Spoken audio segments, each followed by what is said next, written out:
নমস্কার বন্ধুরা, আমি দেবাশিস। আজকে আবারও একটি নতুন ভিডিও নিয়ে তোমাদের সামনে চলে এসেছি। এমএস ওয়ার্ড ব্যবহার করে সিম কার্ড লোগো ডিজাইন কিভাবে তৈরি করব, ভিডিওটি বিস্তারিত তথ্য আলোচনা করব। আমরা প্রথমে এমএস ওয়ার্ড ওপেন করব।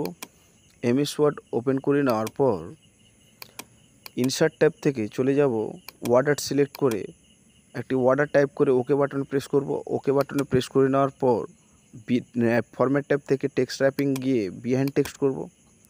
বিহাইন্ড টেক্সট করে আমরা টেক্সটটিকে একটু অ্যাডজাস্ট করে নেওয়ার পর ইনসার্ট থেকে আবারও ইলিয়াস্ট্রেশনস গ্রুপ থেকে শেপসে ক্লিক করব। শেপস থেকে একটি শেপস নিয়ে নিলাম। আইডিয়া লোগো ডিজাইন করার জন্য যে শেপসটি প্রয়োজন হয়ে থাকে, টেক্সটটিকে বিহাইন্ড টেক্সট করে আবার রোটেট করে নেব। ঠিক এই রকমভাবে আমরা রোটেট করে নিলাম। রোটেটটি ভালো করে দেখবেন, নিয়ে আমরা বসিয়ে দিলাম। বসানোর পর সেন্ড টু ব্যাক করে টেক্সটটিকে ফ্রন্টে নিয়ে চলে এলাম। এরপর ওয়ার্ডার টেক্সটে সিলেক্ট করে আই টাইপ করে ওকে বাটনে প্রেস করলাম। টেক্সট টাইপিংয়ে গেলাম, বিহাইন্ড টেক্সট করলাম।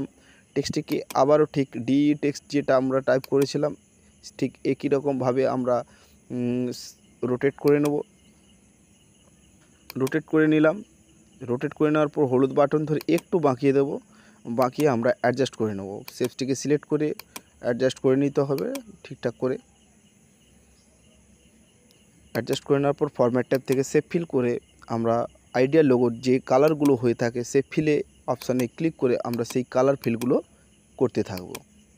দেখুন কিভাবে আমরা কালার ফিল করলাম। আমাদের ইউটিউব চ্যানেল ভবানীপুর আর্ট সেলটি সাবস্ক্রাইব করবেন এইরকম ধরনের নতুন নতুন ভিডিও পেতে। আমাকে সাহায্য করুন। নমস্কার বন্ধুরা।